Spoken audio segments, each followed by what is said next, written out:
Ես ողջունում եմ մեր բոլոր ռադիոլսողներին եւ ռադիոդիտողներին, դուք միացել եք գործարար ալիքին, մեր եթերում սկսում ենք Մայրաքաղաքի զարգերակը, տաղավարում աշխատում է Ալբերտ Ավետիսյանը, իսկ իմ այսօրվա հյուրն է Երևանի ավականու քաղաքացիական պայմանագիր խմբակցության անդամ Միքայել Խաչատրյանը։ Միքայել ջան, ողջույն։ Շնորհակալ եմ հրավերն ընդունելու համար։ Շնորհակալ։ Վերջին շրջանում բազմաթիվ իրադարձություններ եղան Երևանում հիմնականում ու նաև հանրապետությունում, որ արժի մի փոքր անդրադառնալ հասկանանք առհասարակ ինչ եղավ, ոնց եղավ։ Գանք Երևանից, Երևանի համար 105 մանկապարտեզում բլոգեր Արտուր Չախոյանը եւ Մայր Հայաստան խմբակցության ավականու անդամը տեսանյութ հրապարակեցին, որից հետո հեռախոսային խոսակցություն, ձայնագրություն հրապարակվեց, այնտեղ նորքի քաղաքապետարանում ծեծկրտոք եղավ եւ այլն, ինչ-որ կարելի ասել սկանդալային դեպք էր Երևանի քաղաքապետարանի համար,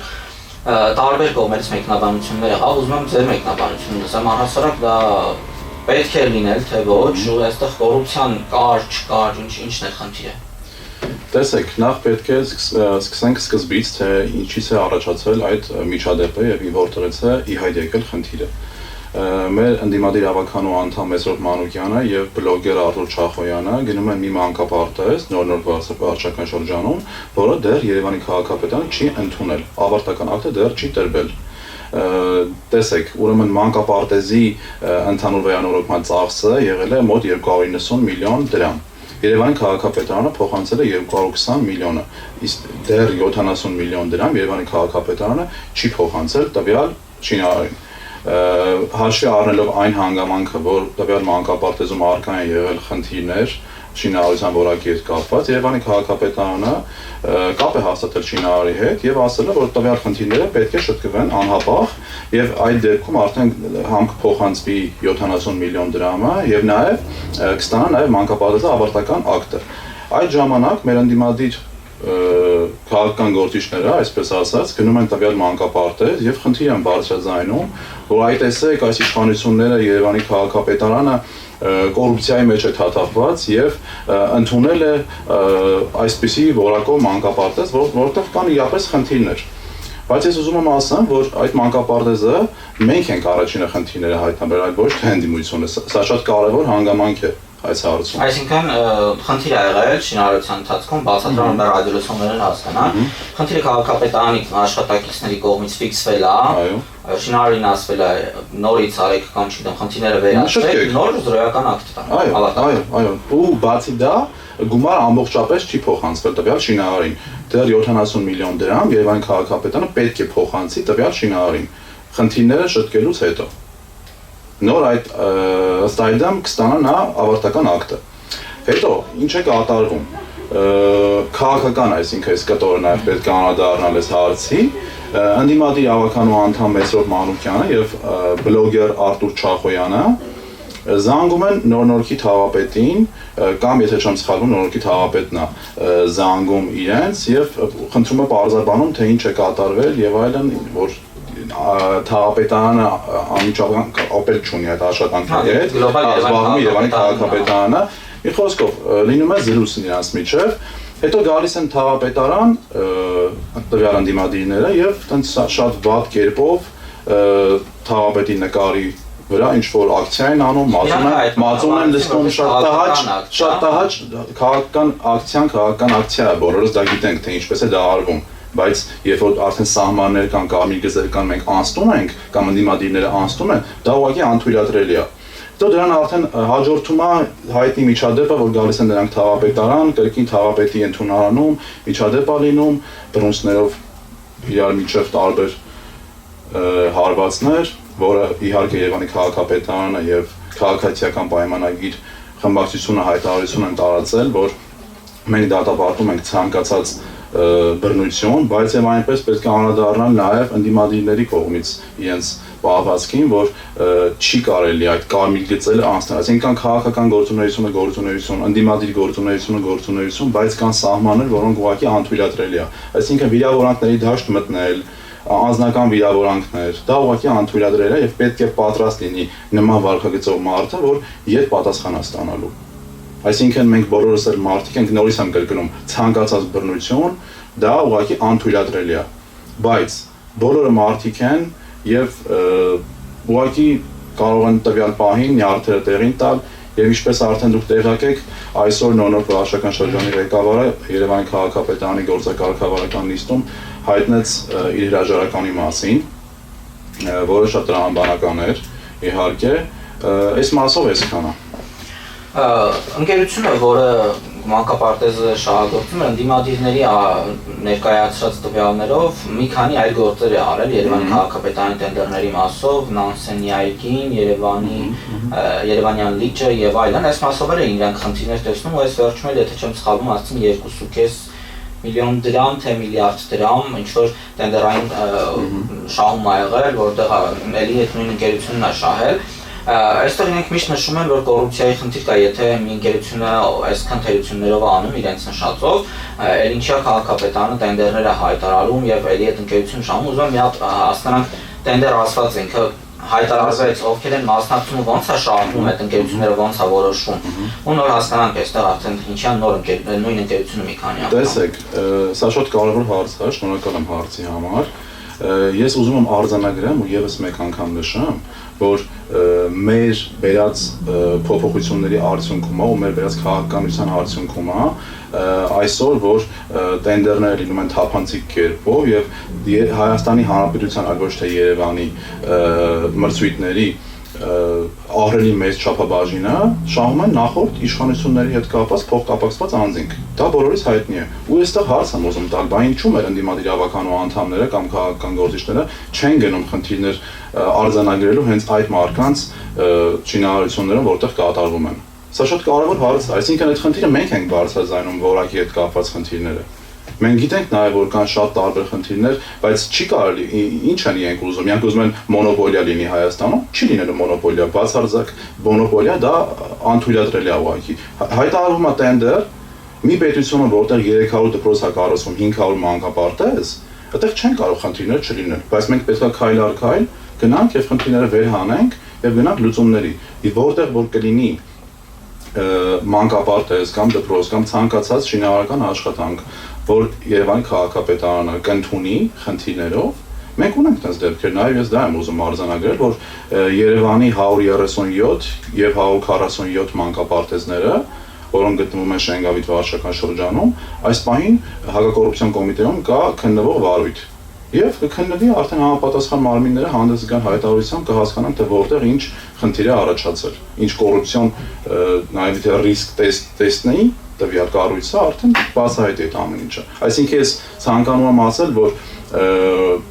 ամեն ինչ կատարվում է օրենքի տարին համապատասխան եւ եթե ինչ որ մի խնդիր կա, Երևանի քաղաքապետարանը բացառվում է, որ դա այդ աշխատանքը ընդունի։ Ես ենթադրում եմ sense մի բան, Երևանը այնքան է մեծացել, այնքան շինարարություն կա Երևանում կատարվող բազմաբնակարաններ, սեփական տները, որոնք որ կառուցվում են Երևանի ալվարձաններում, իմ մտածելով հաշվարկներ չունեմ, որոնց հիմա վրա կան ասեմ, ենթադրում որ չի լինի այդքան շինարարական ընկերություն կարողանա սպասարկի անընդհատ նույն բանը մոնոպոլիա ձևավորվի, բացառվում է երևի թե որ մոնոպոլիա կարա լինի, բայց կարան լինեն երևի զուգադիպություններ, որ 2-3 տենդեր անընդմեջ հաղթի մի ընկերություն ունենա ինչ-որ ռեսուրս, որը կարող օգտագործի։ Պարզաբան է ոնց է դա կատարվում։ Մրցույթը հայտարարվում է որոշակի գնով, որոշակի համապատասխան ստանդարտներով եւ այլն։ Մարդիկ շինարարներ հայտ են ներկայացնում մասնակցելու եւ հաղթելու տվյալ շինարարական աշխատանքները։ Գին է հայտարարվում, ով այդ բանին կհայտարարի ամենացածր գինը, նա ըստ էության կշահի տվյալ մրցույթը եւ իհարկե այստեղ շատ կարեւոր է, որ ունենա համապատասխան սարքավորումներ, համապատասխան մարդկային ռեսուրս եւ այլն, որը իզոլ կլինի կատարել տվյալ աշխատանքը։ Բայց ես այստեղ ուզում եմ նշեմ նա, որ Երևանի ավականու ընդդիմադիր անդամ Մեսրոպ Մանուկյանը հաճախակի նշում է ՔՊ-ի հետ փոխկապակցված չգիտեմ ով, որ անգամ մենք նրան չենք ճանաչում, տարբեր մարդիկ, ես նորից եմ կրկնում, որ շահում են բոլոր մարդիկ, ովքեր կմասնակցեն եւ կտան ամենացածր գին ըստ էության։ Այսինքն, եթե նրանք խնդիր են բարձրաձայնում, որ ՔՊ-ի հետ փոխկապակցված ինչ-որ անհայտ մարդու շինարարության մեջ կա խնդիրներ, ես իրենց ուզում եմ հստակ հարց տալ, ժողովուրդ ջան, խիչ եք գնում եւ արձանագրեք նույն ձեր նախորդ իշխանությունների հետ փոխկապակցված շինարարություններում խնդիրները, որը նորից եմ կրկնում, դա մեր թափանցիկության շնորհիվ է, որ մենք չենք ստեղծել մոնոպոլիաները, դա մենք չենք ուզել, որ մոնոպոլիա լինի։ Այսինքն մենք ենք հնարավորություն տվել բոլորին, մի պետությունում, մի քաղաքում, որտեղ կատարվում են լայնածավալ աշխատանքներ, բոլորը հնարավորություն ունենան գան մասնակցելու, հայտ ներկայացնելու եւ ըստ էության արդեն մասնակցեն եւ հաղթեն կամ չհաղթեն։ Ես պատկերացնում եմ մոտավոր Կասկադի վերանորոգման մասով խոսակցությունները ոնց են ծավալվելու Երևանում, որովհետեւ երբ հայտարարվեց Կասկադի վերանորոգման արդեն վերջնական տեսքին բերելու մրցույթին մասնակցեցին մրցույթի էսքիզները ճարտարագիտական համայնքը ավելի շատ տատանվեց ու երբ որ քաղաքապետարանը հայտարարեց մրցույթի հաղթող կազմակերպություններին տվյալներով արդեն հետքի փոխկապակցված էին Հանրապետություն կուսակցության նախագահի եղբոր Փեսայի հետ, թե ինչ որ այդ կապակցվածությունը կար։ Այստեղ էլի տարբեր շրջանակներ անընդհատ այնպես էին խոսակցությունները ծավալվում, որ քաղաքացիական պայմանագիր կուսակցությունը իր կոալիցիայի հետ է այստեղ համագործակցում։ Այստեղ ինչ կոռուպցիոն ռիսկեր կան, որովհետև քաղաքի կենտրոնն է այստեղ ու ամենամեծ շինարարությունը եւի կարելի ասել Կասկադն է դառնալու։ Կասկադ համալիրը ամբողջական տեսքի բերելը դա լինելու է ներդրումային ծրագիր, այսինքն այն հատվածից, որտեղ որ ավարտվում է այս պահին Կասկադը եւ մինչեւ մոնումենտ, այդ հատվածը որ միացվելու է իրար, դա մոտ 20 միլիարդի, եթե չեմ սխալվում թվում, ներդրումային ծրագիր է լինելու, որը տվյալ կազմակերպությունը համաձայնվել է կամ հայտ է ներկայացրել մրցույթում հաղթող է նույնպես նա ճանաչվել եւ տվյալ շինարարությունը նա պատրաստվում է իրականացնել, բայց դրա փոխարեն Երևանի քաղաքապետարանը դրա աջ հատվածում մենք ունենք որոշակի հատվածում հողատարածք, որը նույնպես էլի շինարարական տարբեր աշխատանքներ կատարելու համար տրամադրվելու է տվյալ շինարարին։ Այսինքն ստեղ մենք որն է ստեղ ուզում հասկանամ խնդիրը։ Այսինքն այնտեղ ձևակերպման մեջ մի հատ տեղ կար, հիմա հստակ չեմ հիշի, բայց ինքը բալանսավորման կարգի ինչ-որ բան էր, որ շինարարությունը այս ընկերությունն անում է, քաղաքապետարանը Երևանի համայնքից տալիս է հողը, որը էլի շինարարություն արվի։ Ոչ շինարարություն, բազմաֆունկցիոնալ համալիր կառույցի թվալ շինարարը, բայց Ժողովուրդ ջան, մեծ ստեղ շատ կարևոր հարց կա։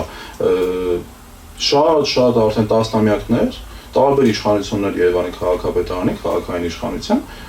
եկել են ու ասել են մենք հեսա կառուցում ենք Կասկադ համալիրը եւ կբերենք ամբողջական տեսքի, բախի չեն կատարել այդ աշխատանքը։ Կամ լավ, որ աշխատանքն առասարակ իրենք կատարել, դա եմ ուզում հասկանամ։ Եթե այսօր իրենք ամեն ինչին փորձում են ինչ-որ անուն դնել, հա, այսպես ասած, ու մի քաղաքական ուժի ներկայացուցիչներ, ում օրոք կամ իրենց հետ փոխկապակցված մարդկանց իշխանության օրոք, ուղղակի ոչինչ չի արվել։ Մանկապարտեզին անուն են փորձում դնել, դպրոցին փորձում են անուն դնել, երաժշտական դպրոցին փորձում են, տրանսպորտին փորձում են անուն դնել, Ժողովուրդ ջան, որ տասնամյակներ շարունակ այդ գազերներով չարաբաստիկ թույլ են տվել, որ երևանցին օգտվի, ու այսօր որ Երևան քաղաքում չկան գազերներ, ամեն ինչ հարմարավետ է, վատ է, ուզում եմ հասկանամ։ Դա խնդիրը միշտ կա, մենք չենք նեղում քննադատությունից, մենք պատրաստ ենք, բայց նախ առաջինը պետք է այդ քննադատությունը անի այն մարդը, որը դες բացառացակ կապ չի ունեցել շատ տենց պարկեշտ աշխատանքում ու առասարակ մարդկային կյանքում, նման մարդուց է պետք քննադատություն մենք ուզում ենք իրենցից լսենք։ Մենք էլ ունենք բազմաթիվ խնդիրներ, բազմաթիվ, որովհետև նորից եմ կրկնում, այն ծավալի աշխատանքներ, որոնք կատարվում են Երևան քաղաքում, վերջի 3 տարում կատարված աշխատանքների ծավալը վստահաբար ավելի մեծ է, քան վերջին 20-25 տարվա ծավալների աշխատանքները Երևան քաղաքում։ Պատասխանատու ես դա հայտարարում եմ ու ցանկացած մարդու, ով պատրաստ կլինի, ես ետ կշրջեմ եւ պոլիտեխնիկայից սկսած մինչեւ բակային տարածքների բարեկարգում ես ցույց կտամ իրեն։ Երևանի քաղաքապետարանից որ խոսենք, ահագին խոսել ենք, անընդհատ ինչ-որ բան կա էլի խոսալու։ Մի քիչ բան անենք, որպես մա ճանապարհով թեքվենք բարձրանանք ազգային ժողով։ Ազգային ժողովում էլ էր հետաքրքիր դեպքերը, նիստը բավականին էս վերջերս սկսել է բռնկուն դառնալ։ Ընդդիմադիր իշխանական թևը իրար հայհոյախառն արտահայտություններով են դիմում, ժարգոնը ավելի շատ մտել է ազգային ժողով։ Այստեղ խնդիրը որն է, որ մեր այս երկու թևերը, ընդդիմադիր ազգային ու իշխանությունը իրար չեն կարողանում հանդուրժել ազգային ժողովում։ Այս այն բանի պահն է, որ ասում է թուրքը խոզինուսին չի կարողանում նայել, այդ ժողովրդական ասացված կա։ Այս եզրը ոնց գտնենք, որ իրանք ավելի կառուցողական աշխատեն իրար հետ։ Տեսեք, ես հետևում եմ դե բարձր երևի ազգային ժողովի բոլոր լիստերը, ինչա կատարվում արձանագրենք էլի, ապօրինի գույքի բռնագանձման օրենքը ըստ էության արդեն մտնում է ուժի մեջ եւ գալիս է այն ժամանակահատվածը, որ պետությունից թալանած հարստացած ապօրինի մարդիկ, ովքեր ունեն գույք, դրամական միջոցներ, պետքա արդեն վերադարձնեն պետությանը։ Ըստ էության վերաբերում է Ռոբերտ Քոչարյանի եւ նրա ընտանիքին, եւ գիտենք նրա տղան ազգային ժողովի պատգամավոր այս պայն Հայաստան խմբակցությունից եւ վերջի ազգային ժողովի նիստում նրա տղան իրեն շատ վատ պահեց եւ ոչ հարիր ազգային ժողովի պատգամավորին, փորձեց ինչ-որ վատ բառակապակցություններով, այսպես ասած, թիրախավորել քաղաքացիական պայմանագիր խմբակցությանը, երկրի ղեկավարին Նիկոլ Փաշինյանին, ու տրամաբանորեն դա չմնաց անպատասխան, որովհետեւ նորից եմ ես կրկնում, ցանկանում վերադառնալ իմ նախորդ ասածին։ Պետք է այդ ամեն ինչը ասեն այն մարդիկ, ովքեր իրենց կառավարման տարիներին ունեցել են համապատասխան մոդեցում կառավարմանը, ինչի մասին այսօր իրենց թույլ են տալիս արտահայտվել։ Բայց այդ մարդիկ բոլորը գիտեն, հայաստանցին գիտի, երևանցին գիտի, բոլորը գիտեն, հայ ազգը գիտի, թե նրանք ինչպես են կառավարել։ Նրանց գույքը նայում ենք այսօր ապօրինի գույքի, որը դատախազությունը պահանջում է բռնագանձել, ասես մի ժամերով կարդում ենք ու չի ավարտվում։ Բայց դրա մասին մենք չգիտենք, ժողովուրդը չգիտեր, ու ես ցանկանում եմ ասել, որ ձև չկա ուղղակի, անհնար է նրանք այդ ամեն ինչը վերադարձնելու են պետությանը։ Ու դա հասկանալով այս անգամ այդ ջղաձգումները ազգային ժողովի հենց այդ պատճառով է, որ նրանք փորձում են տարբեր տենց լալահարաճ տեքստերով, տարբեր տենց չես հասկանում անկանոն վարքագծով, բայց նորից եմ կրկնում ամեն ինչ վերադարձվելու է պետությանը։ Ազգային ժողովում մեկա թեժա լինելու։ Ինքը այն մարմինն է, որը անընդհատ պիտի, որ ասում է, ինտրիգը պահվի, որ հարցեր լուծվեն, գոնե։ Երևանը թափ ստացավ այդ ռեֆորմներով տրանսպորտից, հետո եկան կենտրոնը բեռնաթափել եւ այլն ավտոբուսները մտան գծի մեջ, մեծ ավտոբուսներ, որոնք Երևանի փողոցներին այդքան էլ ոնց որ տեսքին հարմար չէր մեր աչքին, ասենք շատ մեծեր ու մենք չենք պատկերացնում թե ոնց է աշխատելու։ Մարդիկ մի ժամանակ բոյկոտ արեցին, հետո այդ բոյկոտը մի պահ մեր դիտարկմամբ ինքը նվազեց կամ չկա կամ կա։ Մարդը ենթադրում է, որ սովոր է անընդհատ, որ իրան այս բանը կհրամցվի, ինքը դա կանի ժամանակի ընթացքում լրիվ կընկնի տեղա մետրոն բնականաբար բոյկոտ դժվար մետրոյում լինել, որովհետև ինքը անցարգելներով էր աշխատում։ Հիմա Երևանի տրանսպորտ առասարակ ինչ վիճակում է գտնվում։ Տեսեք, ուրեմն ինչա կատարվել տրանսպորտի հետ կապված։ Էլի մեր տենց կոռուպցիայի հուշարձան հիշեցնող ընդդիմությունը տրանսպորտի բարեփոխման շրջանակներում փորձեց խեղաթյուրելով իրականությանը մեր երևանցիներին հրամցնել, որ այս իշխանությունները կրկին, որ թալանում են ձեզ, տրանսպորտը թանկացնում են։ Եվ եղան տարբեր քննարկումներ, թե մենք ունեցանք երևանցիների հետ հանդիպումներ, թե ընդդիմության հետ հանդիպում ենք ունեցանք, թե ընդհանուր տարբեր տեսակի քննարկումներ։ Տրանսպորտի որոշում կայացվեց, որ մեկ անգամյա ուղևորատոմս սահմանել եւ որը կարժենա 150 դրամ, որը ըստ էության բոլոր առումներով տրամաբանորեն համապատասխանում է այս պահին եղած իրավիճակին։ Ինչ է նշանակում իրավիճակ, այսինքն եւ եղել է առնվազն տրանսպորտի շարժակազմի փոփոխություն, ու մենք չունենք քաղաքում այդ սարսափելի գազելները եւ ունենք 200,000 եվրոյանոց կամ 100,000 եվրոյանոց չինական կամ գերմանական ավտոբուսներ, տրամաբանական է, որ դա պետք է 100 փոխվի 150, այստեղ խնդիր կա, ուզում եմ հասկանամ, ձեզ խնդրում եմ պատասխանեք։ Ենթադրում եմ, այստեղ խնդիր չկա, որովհետև բարելավում է տեղի ունեցել, ակնհայտ բարելավում է դա։ Բայց մարդիկ փաթեթների ու բանի մասով էին տարակուսանքի մեջ ընկել, երբ որ 150-ը դեռ չկար, մենակ կոպեկով 100-ն էր, հետո դա դուրս եկավ։ Մարդ կար մտածում էր իր հաշվարկների մեջ էլ ինչ-որ ձև խաթարում։ Տեսեք, այս պահին կան մարդիկ, ովքեր որ օգտվում են փաթեթներից ու բավականին շատ են մարդիկ, բավականին շատ են, ինչի համար, որովհետև մարդ կա, այսօր մեկ անգամյա ուղևորատոմսը 150 դրամ արժի, արդեն նշեցի, բայց մարդ ունենք մենք, որ համ ուսանող կամ թոշակառու է, օրը օգտվում է 4 անգամ տրանսպորտից, ու իր համար իրապես 100 դրամից էժան է լինում տրանսպորտը։ Այդ մարդը ինչու պետք է չօգտվի տրանսպորտից կամ ինչ վատ բան կա այստեղ, ինչ վատ բան արել այս իշխանությունը ընդհանրապես ուզում հասկանամ, էլի այդ առումով։ Այսինքն ժողովուրդ ջան, ու ուզում եմ արձանագրեմ, որ իրենց պատկերացրած բոյկոտը ընդդիմության, որ իրենք պատկերացնում են, տապալվել է։ Ես պատասխանատու ասեմ, որ տապալվել է։ Կան մարդիկ այսօր հանրային տրանսպորտում, որ չեն վճարում,